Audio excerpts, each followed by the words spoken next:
How King Salman secretly travels. In today's video, we're taking an inside look at what VIP treatment really means for the world's most powerful leaders. When heads of state travel, their security and comfort are paramount. But for some, traveling in style is taken to an entirely different level. Today we'll compare the elaborate motorcade and entourage of the President of the United States to that of King Salman of Saudi Arabia, both known for their high-profile travels, yet in very different ways. While the US President travels with a carefully orchestrated motorcade, armored vehicles, and a sizable security detail, King Salman's travel arrangements take things to a whole new dimension of extravagance. From a massive entourage to an extraordinary fleet of vehicles and private aircraft, King Salman's trips showcases unparalleled wealth and influence, making even the most luxurious travel experiences seem modest in comparison. For most people, traveling in style might mean a first-class airline seat, a private jet, or perhaps a stay at a five-star luxury hotel. It's the ultimate experience in comfort and exclusivity, offering personalized service, gourmet dining, and spacious accommodations.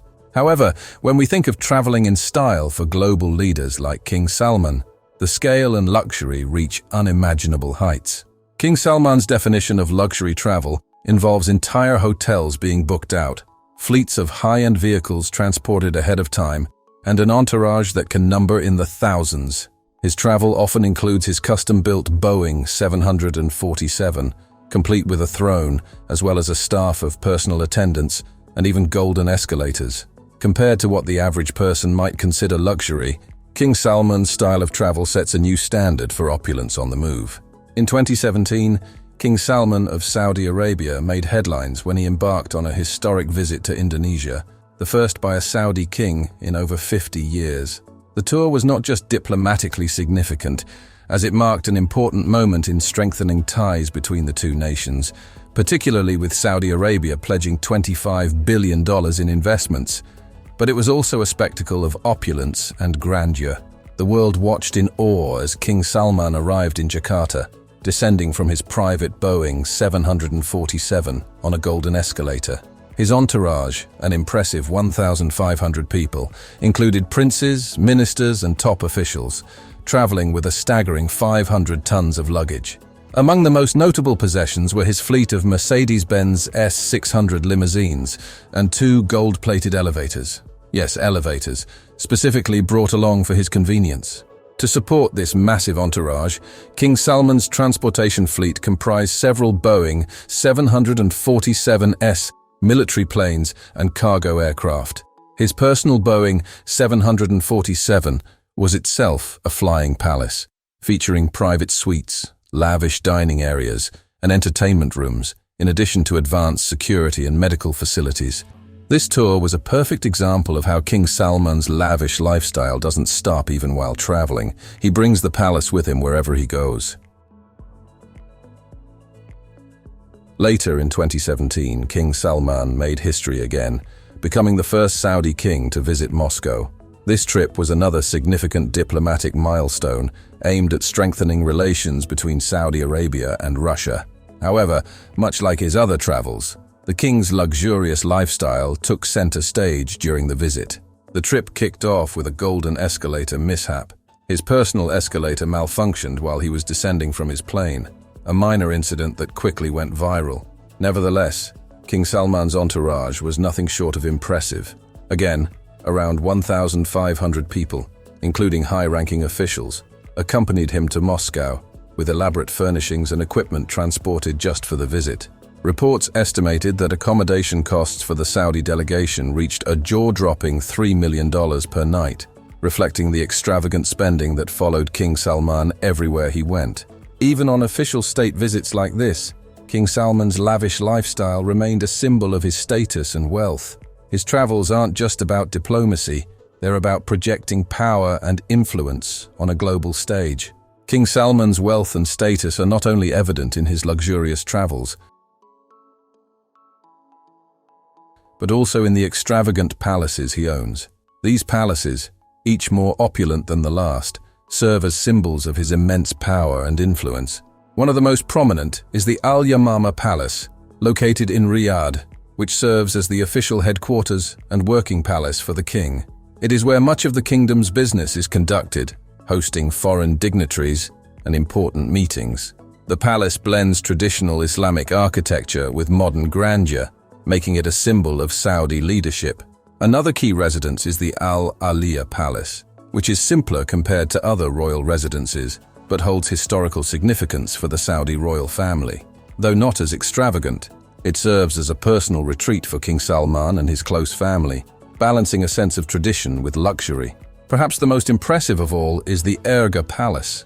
Valued at an astounding $500 million, this palace is the epitome of royal luxury, featuring golden furnishings, intricate silk carpets, and marble floors throughout. Every corner of this palace exudes wealth, and it is often used for high-profile receptions and diplomatic events. Erga Palace stands as a monument to King Salman's lavish lifestyle and his place at the top of the global elite. While King Salman's luxury is admired by many, it has also sparked outrage during his visits abroad. One such instance occurred in 2015 during a summer vacation on the French Riviera.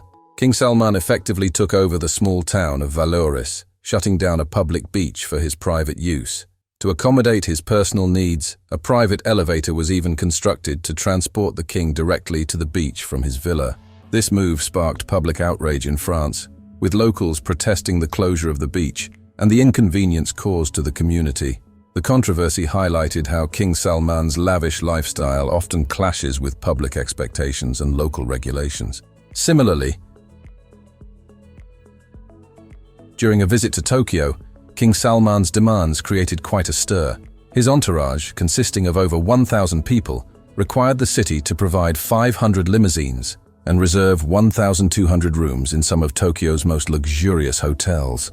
The logistical and financial strain of accommodating such lavish requests showcased how King Salman's visits can disrupt even the most developed cities, emphasizing the extraordinary lengths required to maintain his luxurious standards, even while abroad.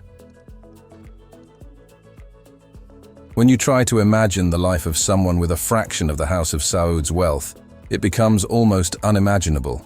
King Salman's day-to-day life is a testament to what it means to live with nearly unlimited resources. With access to multiple palaces outfitted in gold, silk, and marble, every aspect of his existence is touched by luxury. His daily routine likely includes lounging in opulent surroundings, dining on the finest cuisine, and being attended to by a large staff dedicated to fulfilling his every request. Beyond his residences, King Salman's lavish spending is also a hallmark of his extraordinary wealth. Whether it's traveling with an entourage of over 1,000 people, transporting golden escalators and luxury vehicles, or booking out entire hotels and acquiring fleets of limousines, King Salman's lifestyle reflects the immense power and affluence he wields. His wealth allows him to indulge in the most extravagant experiences and comforts available, setting a standard of opulence that few can match. King Salman's extreme luxury travel and lifestyle serve as a vivid reminder of the vast wealth and influence that the Saudi monarchy holds. From private jets and golden escalators to palaces adorned with priceless furnishings, every facet of his life is drenched in opulence. But as awe-inspiring as his lifestyle is, it raises the question of balance. How does a world leader, with such wealth and power, maintain responsibility in a global society? As we marvel at King Salman's lavish life, we are also reminded of the weight that comes with his status, not just as a king, but as a representative of a nation with global responsibilities. Can opulence and leadership coexist in harmony? That remains a question for history to decide. If you enjoyed this video and want to see more content on global figures and the lives of the elite, make sure to like, subscribe, and turn on notifications so you never miss an update.